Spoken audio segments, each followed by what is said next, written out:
Bismillahirrahmanirrahim. Assalamualaikum warahmatullahi wabarakatuh. Alhamdulillah wa syukurillah wassalatu wassalamu ala rasulillah wa la hawla wa la quwwata illa billah. Apa kabar adik-adik mahasiswa? Semoga kalian dalam keadaan sehat walafiat. Alhamdulillah kami juga dalam keadaan sehat walafiat. Berkat doa kalian semua. Baiklah, jumpa kita dalam pertemuan yang pada kesempatan ini kita akan membahas konsep dasar pendidikan Islam. Nah, ada beberapa subtopik yang akan kita bahas. Nah, langsung saja topik yang pertama adalah at-tarbiyah, at-ta'lim dan at-ta'dib. Nah, jadi dalam pengertian pendidikan secara keseluruhan, ketiga istilah ini erat hubungannya dengan pendidikan. Tarbiyah, ta'lim, dan ta'dib. Nah, kita akan bahas sedikit tentang ketiga istilah ini ya. Baiklah, yang pertama adalah tentang at-tarbiyah. Jadi menurut Abdurrahman An-Nahlawi, kata at-tarbiyah itu bisa berasal dari beberapa kata. Yang pertama bisa berasal dari kata raba yarbu. Raba yarbu itu berarti bertumbuh atau bertambah. Kemudian tarbiyah itu juga bisa berasal dari kata rabiya yarba, yang berarti menjadi besar. Kemudian yang ketiga dari kata robba yarubbu, yang berarti memperbaiki, menguasai urusan, menuntun, menjaga, ataupun memelihara.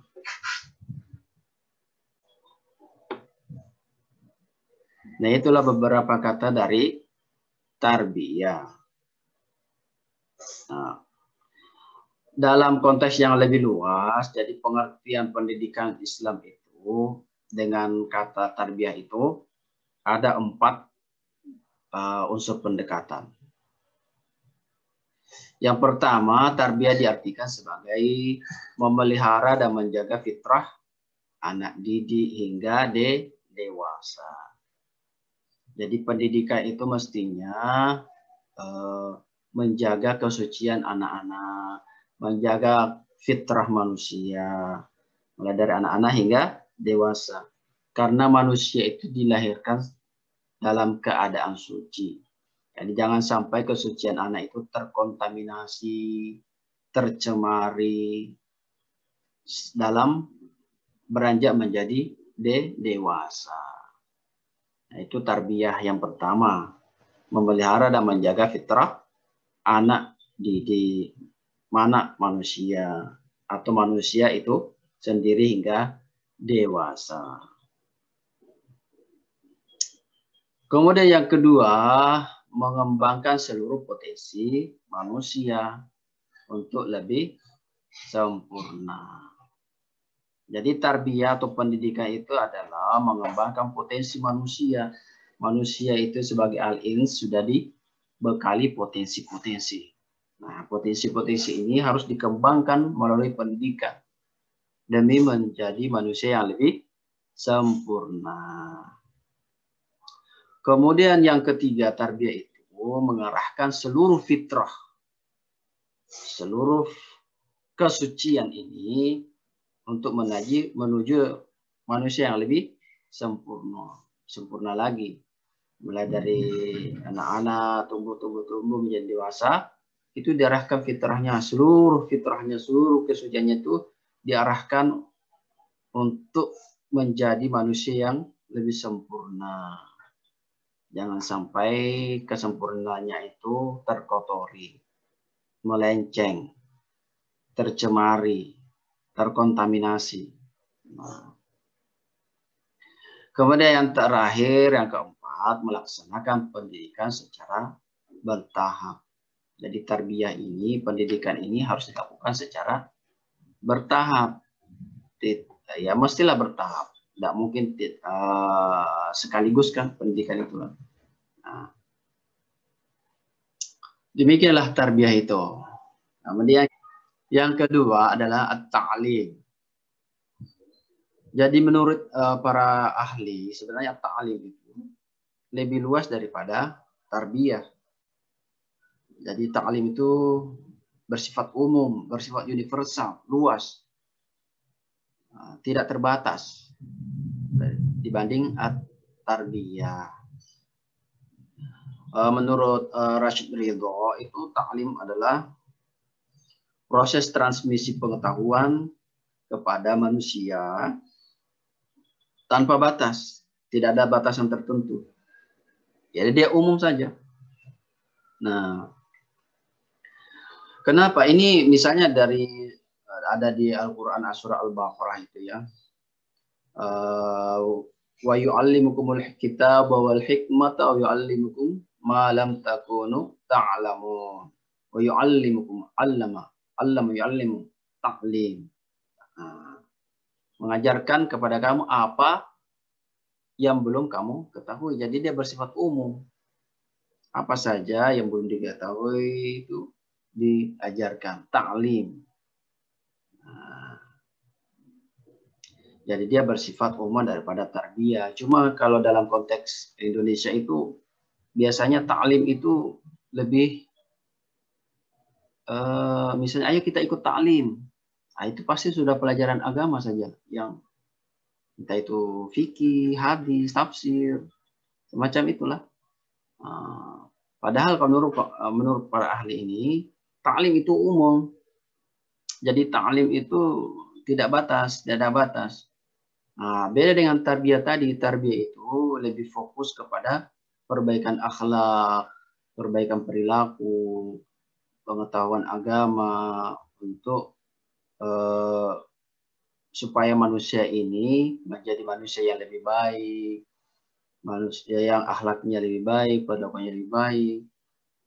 Makanya fakultas tarbiyah itu yang diajarkan ya ilmu-ilmu yang berhubungan dengan akhlak, yang berhubungan dengan perilaku, yang berhubungan dengan pengetahuan agama, perbaikan sikap. Sedangkan ta'lim itu lebih umum sebenarnya. Bahkan misalnya menurut Abdul Fattah Al-Jalal bahwa ta'lim itu menyangkut pengetahuan dan keterampilan. Jadi keterampilan apa saja yang dibutuhkan oleh manusia dalam menjalani hidup ini itu disebut ta'lim. Tidak hanya ilmu agama saja, tidak hanya fokus pada perbaikan perilaku, tapi keterampilan juga masuk dalam ta'lim. Jadi boleh sekali-sekali kita mengadakan ta'lim yang pematerinya adalah misalnya dari pengembangan keterampilan, tidak hanya fokus pada ilmu agama, tapi kalau ta'lim itu umum sebenarnya. Baiklah, kemudian yang ketiga, istilah yang ketiga itu adalah at-ta'lim. Menurut Al-Attas, Naqib Al-Attas itu ya, bahwa istilah yang paling tepat sebenarnya untuk pendidikan adalah at-ta'dib. Kenapa? Karena menurutnya at-ta'dib itu adalah yang digunakan oleh Rasulullah. Kenapa? Karena menurutnya at-ta'dib itu adalah usaha agar orang itu mengenal eksistensi Tuhan, mengetahui dan mengakui eksistensi Tuhan, eksistensi Allah dalam kehidupan ini. Makanya menurut Naqib Al-Attas itu sebenarnya konsep pendidikan atau istilah pendidikan lebih tepat adalah at-ta'dib. Nanti mana yang lebih tepatnya silakan kalian sebagai calon guru bahasa Arab bisa mengkonsultasikan nanti kepada dosen-dosen yang mengajarkan bahasa Arab untuk lebih mendalami istilah at-tarbiyah, at-ta'lim dan at-ta'dib. Baik, itu yang pertama, subtopik yang pertama. Kemudian kita melanjutkan ke subtopik yang kedua, yaitu asas-asas pendidikan Islam. Nah, ada 4 asas. Yang pertama itu adalah Al-Quran. Al-Quran ya kita tahulah, kitabullah. Dzalikal kitabu la raiba fihi hudal lil muttaqin. Itulah Al-Quran, tidak ada keraguan di dalamnya, petunjuk bagi orang-orang yang bertakwa. Jadi Al-Quran kita harus jadikan asas pendidikan, asas yang pertama. Kemudian yang kedua adalah sunnah Rasulullah. Sunnah Rasulullah. Wa ma udhifa ila nabi min qawli aw fi'lin aw takririn. Jadi sunnah Rasulullah, baik itu perkataannya, baik itu perbuatannya, ataupun ketetapannya. Jadi Rasulullah itu pernah berkata apa, pernah berbuat apa, itu adalah sunnah Rasulullah. Dan ada takrirnya, ada pun ketetapannya.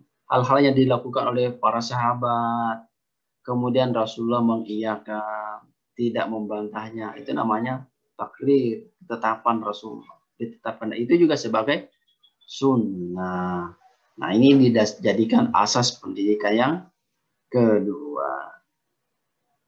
Kemudian yang ketiga adalah perkataan, perbuatan, dan sikap para sahabat Rasulullah. Nah, jadi perkataan para sahabat Rasulullah itu, perbuatan mereka itu dijadikan sebagai asas pendidikan yang ketiga. Kemudian yang keempat adalah ijtihad. Inilah 4 asas pendidikan Islam. Ijtihad itu apa? Ijtihad itu menggunakan akal secara maksimal. Siapa yang menggunakan akal secara maksimal itu? Para fuqaha, para ahli fikih, para ulama. Dalam rangka apa? Dalam rangka menetapkan hukum yang belum ditetapkan di dalam Al-Quran dan Sunnah Rasul, namun sesuai dengan ketentuan-ketentuan yang ada. Jadi ijtihad itu tidak semua orang berijtihad ya.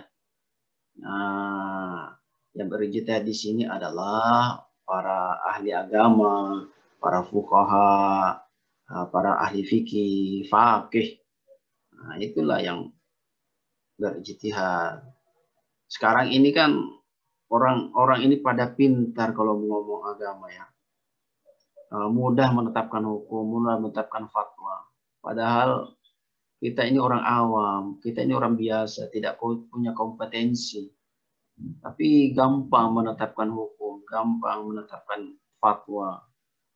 Nah, kenapa tidak takut ya menetapkan seperti layaknya kita takut menetapkan obat kepada seorang yang sakit. Kita kan bukan dokter, kenapa mudah menetapkan obat? Nah, demikian pula dengan ijtihad. Kita ini bukan ulama, kita bukan faqih, kita bukan fuqaha. Jangan mudah berijtihad. Kita mengikuti ijtihadnya para fuqaha, para faqih, para ulama. Itu ya. Inilah 4 asas pendidikan Islam. Baik, kita melangkah ke subtopik yang ketiga, yaitu tujuan pendidikan Islam, esensi tujuan pendidikan Islam. Tujuan itu apa? Tujuan itu sesuatu yang diharapkan terjadi, sesuatu yang diharapkan terwujud setelah melakukan suatu kegiatan. Jadi tujuan pendidikan Islam itu hal-hal yang ingin kita cita-citakan terjadi setelah pendidikan itu dilaksanakan.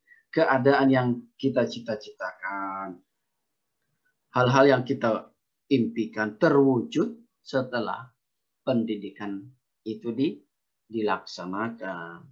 Nah, itulah tujuan. Nah, tujuan pendidikan Islam ini apa? Yang pertama adalah tujuan umum. Nah, tujuan umum itu maksudnya perubahan-perubahan yang dikehendaki yang diusahakan oleh pendidik untuk mencapainya. Jadi tujuan umum itu ada perubahan-perubahan yang kita kehendaki, yang kita usahakan untuk dicapai melalui pendidikan, kan pendidikan Islam. Nah, ada 5 tujuan umum bagi pendidikan Islam itu ya. Yang pertama untuk mengadakan pembentukan akhlak mulia. Nah, ini seperti Rasulullah bersabda, "Wa innama bu'itsu liutammima makarimal akhlak." Sesungguhnya aku diutus untuk menyempurnakan akhlak mulia. Nah, tujuan pendidikan kita yang pertama umumnya itu mencipta atau membentuk karakter anak didik itu menjadi manusia yang mulia. Itu tadi kita menjaga fitrah, menjaga kesucian anak-anak. Karena pada dasarnya anak itu dilahirkan suci, dilahirkan fitrah. Nah, kita jaga kefitrahnya, kita jaga akhlaknya melalui pendidikan. Nah, ini tujuan umum yang pertama. Kemudian tujuan umum yang kedua adalah persiapan untuk kehidupan dunia akhirat. Jadi kita di dunia ini kan pasti ada tujuannya. Kita akan menuju ke akhirat. Nah, hidup di dunia, kita kan mestinya mau sukses. Kita juga mau sukses di akhirat. Man arada dunya fa'alaihi bil ilmi, wa man arada al-akhirata fa'alaihi bil ilmi, wa man arada huma fa'alaihi bil ilmi. Nah, inilah siapa yang ingin sukses dunia akhirat, maka dengan ilmu. Nah, itulah pendidikan, tujuan pendidikan yang kedua.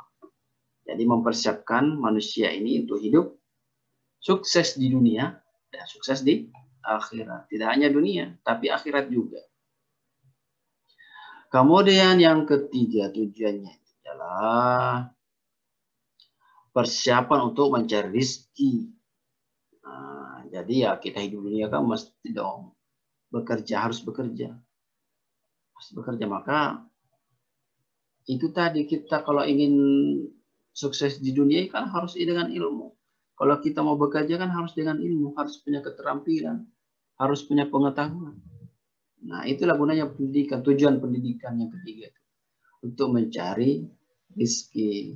Dengan ilmu kita bisa mencari rezeki. Dengan pengetahuan kita bisa mencari rezeki.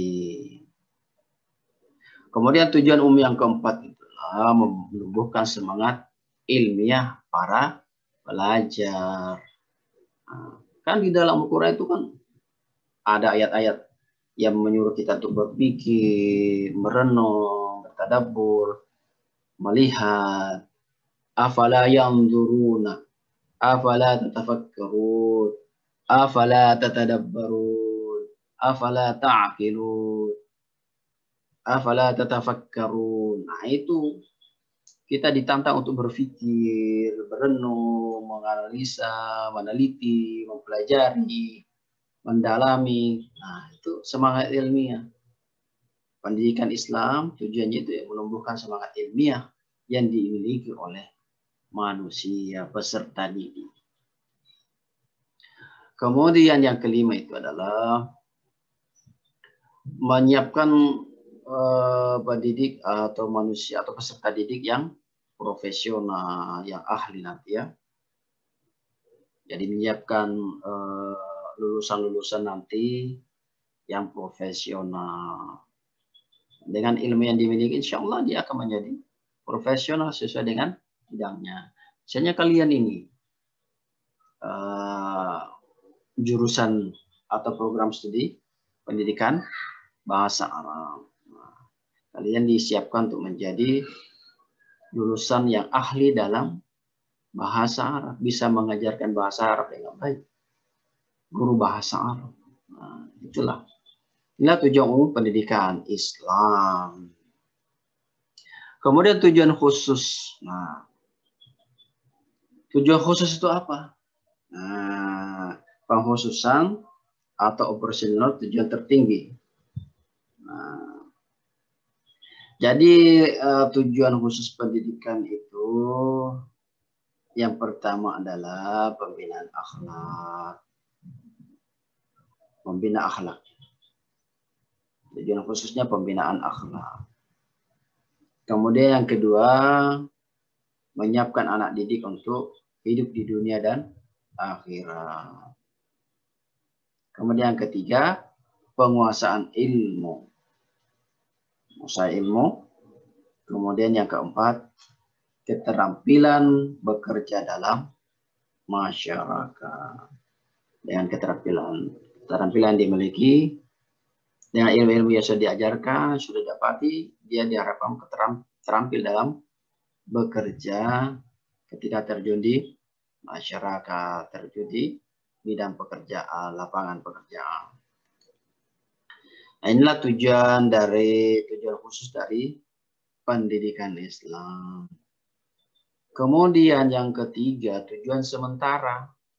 Nah, ada juga tujuan sementara.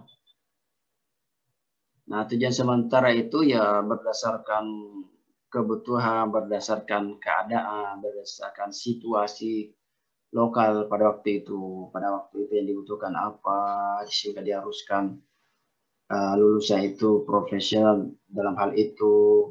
Nah, kondisional lah sifatnya, tujuan sementara. Misalnya ini kalian guru bahasa Arab, mungkin ada tujuan sementara 5 tahun ke depan lulusan ini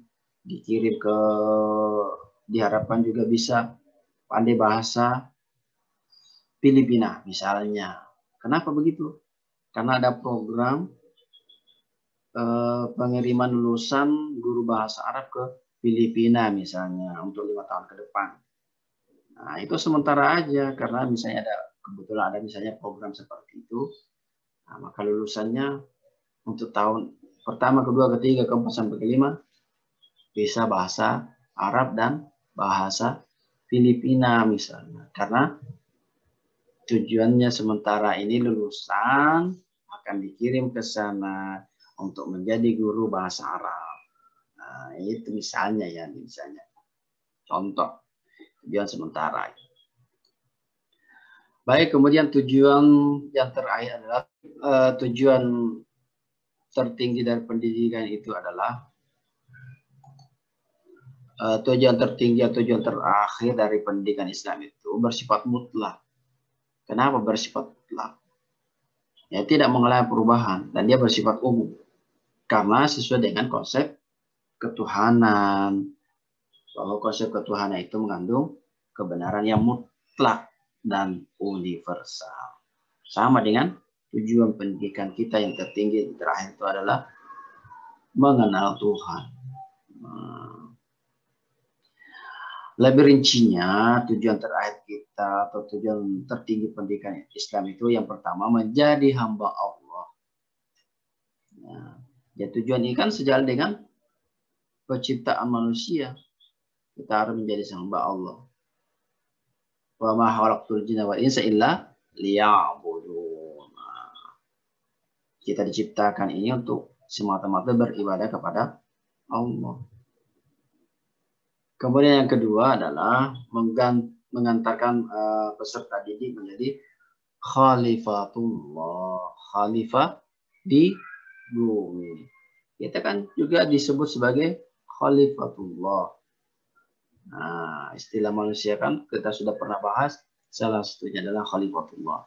Jadi kita ini diharapkan menjadi khalifatullah, khalifah di bumi. Tugasnya apa? Untuk memakmurkan bumi, untuk melestarikan bumi. Maka kita sebagai khalifatullah tidak boleh merusak, tidak boleh berbuat kerusakan di bumi ini, tidak boleh. Kemudian yang ketiga, tujuan tertinggi atau tujuan terakhir yang ketiga dari pendidikan Islam itu untuk memperoleh kesejahteraan baik di dunia maupun di akhirat.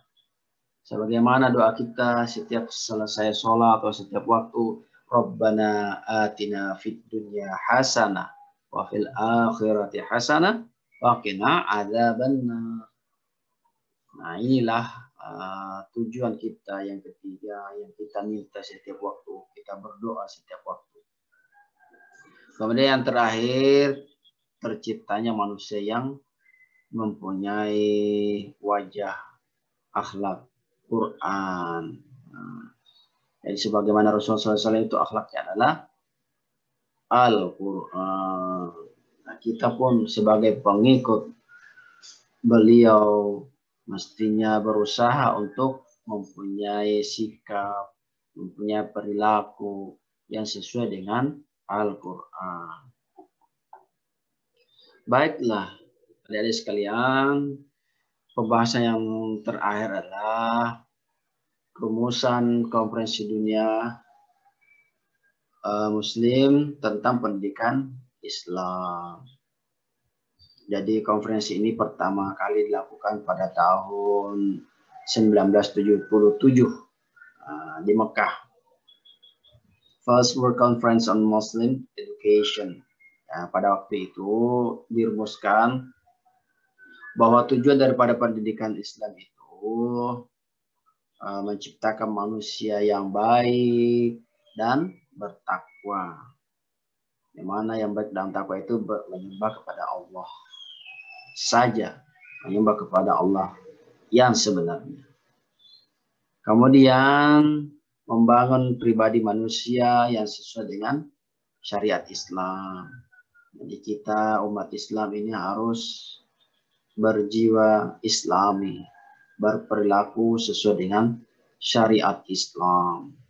Kemudian yang terakhir yang tujuan dari atau rumusan dari pendidikan konferensi dunia Muslim pada waktu itu adalah melaksanakan segenap kegiatan sehari-hari sesuai dengan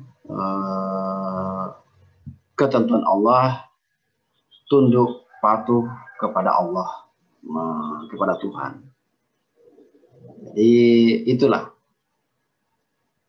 rumusan yang ditetapkan pada waktu itu, bahwa tujuan pendidikan Islam itu menciptakan manusia yang baik dan bertakwa, yang beribadah kepada Allah dengan sebenarnya, kemudian membangun pribadi muslim yang sesuai dengan syariat Islam, kemudian melaksanakan segenap aktivitas, segenap